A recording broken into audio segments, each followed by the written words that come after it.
తల్లి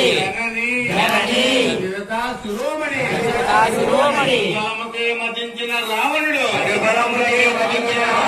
ఆదు రూపమున వచ్చి చెరబట్టున్నాడు.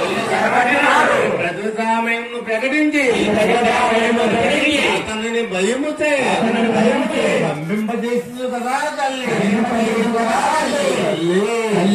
ఆశ్రిత కల్పవల్లి లోకవనమునందున్న మేము ఏకాంతమై సురశీల నడుమునున్న తరి అవినీతులు బోధించి ధిక్కరించి మనోధైర్యము కదా తల్లి.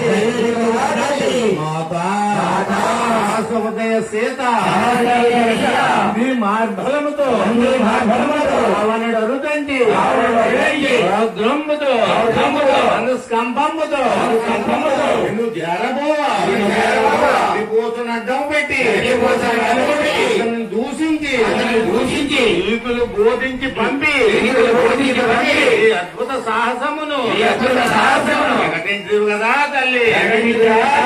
జనని ప్రదాయిని శోకవనమునందున్న ఈ కడకు అంజనీసుతుండు వెంచిన నాడు అతనికి రక్తలు ఒక్కడించి రావణాపురంబు అగ్నిజ్వాలు గావికి గావింప నీవు అనంత శక్తిని వసంగితివి కదా తల్లి.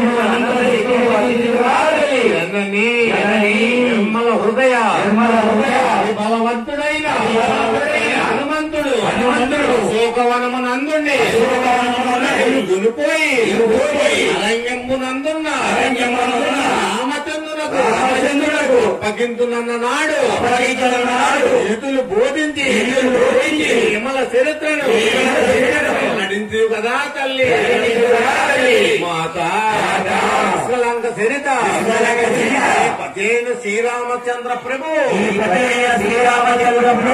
నిష్కలంక హృదయమును పరిశీలింప అగ్నేయందు ప్రవేశింపమని ఆజ్ఞాపించిన నాడు వట్లొనర్చి ఏ దీప్యమానముతో ఒక వికాసముతో వెలికి వచ్చి పవిత్ర చరిత్రను వెలువరిస్తుంది కదా తల్లి. జనని ఔదార్య వికాసిని ప్రతిశీలం వెల్లడింప శ్రీరామచంద్ర ప్రభు ఒంటరిగా కానాలు ఎందుంచిన నాడు మన చిత్తంతో ఔదార్య సంశీలమును ప్రకటించు కదా తల్లి. నీవు నిక్రముగా కళ్యాణ గుణగణ పరిపూర్ణవు రంగమున